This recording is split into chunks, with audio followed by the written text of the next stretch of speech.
Cukup banyak saya belajar di Paramount Land. Ternyata sebuah desain, sebuah gambar, sebuah impian untuk membuatnya itu nggak mudah. Kadang-kadang kita mengatakan indah. Indah buat siapa?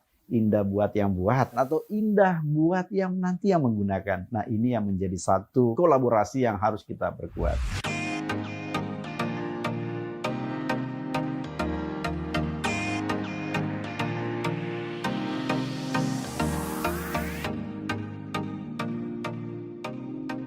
Mulanya saya direkrut sesuai dengan profesi saya, tentunya sekolah saya dari arsitektur. Pada saat itu saya sebagai urban development, jadi yang mengurusi master plan, mengurusi site plan, memastikan bahwa efisiensi penggunaan lahan itu tepat, memastikan bahwa peruntukan untuk komersial rumah ataupun landed atau high rise itu tepat. Cukup banyak saya belajar di Paramount Land, melihat Gading Serpong pada saat itu sangat bertumbuh, sangat cepat gitu ya. Dari saya melihat masih banyak pohon-pohon, masih banyak hutan, hingga akhirnya menjadi gedung-gedungnya bermunculan.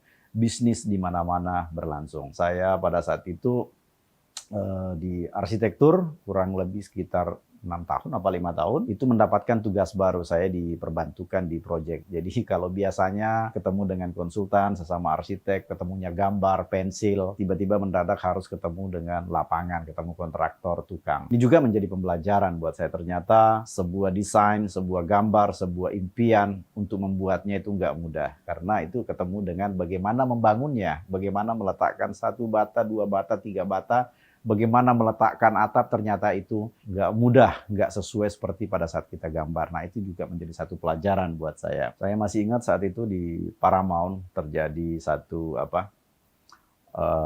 pertumbuhan properti yang sangat signifikan. Saya masih ingat betul di mana saat itu penjualan tiba-tiba bagus, kondisi properti bagus sekali. Yang menjadi isu pada saat itu adalah orang gampang beli properti, tapi tidak semuanya mampu menyediakan secara cepat, secara kualitas yang benar dan tepat. Saat itu pimpinan saya memberikan kesempatan kepada orang teknik gitu ya. Jadi sejak saya di proyek kurang lebih 2-3 tahun, diberikan tugas bagaimana apa yang sudah digambar, apa yang sudah dibangun, bagaimana menceritakannya. Nah, ternyata untuk menyampaikan ide, untuk menceritakan bagaimana bangunnya, untuk menceritakan bagaimana apa yang diimpikan, tempat yang tepat adalah di marketing. Cukup lama saya di marketing sejak tahun 2012.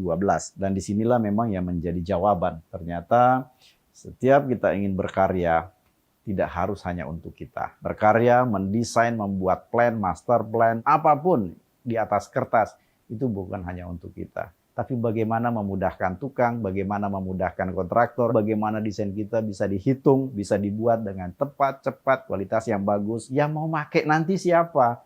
Jawabannya adalah ketika kita berinteraksi dengan konsumen yang akan menggunakan. Pada saat desain mengatakan bagus, tapi kalau customer mengatakan nggak bagus, berarti itu nggak bagus. Jadi sangat tergantung dengan persepsi. Kadang-kadang kita mengatakan indah. Indah buat siapa? Indah buat yang buat atau indah buat yang nanti yang menggunakan. Nah, ini yang menjadi satu kolaborasi yang harus kita perkuat. Sehingga buat saya, apapun yang kita buat, apapun yang kita pasarkan, apapun yang kita bangun, utamakan, pastikan kita yakin ketika kita yang membuat, ketika kita yang bangun, atau ketika kita yang memakai, itu pasti memuaskan kita dan menjawab persoalan kita.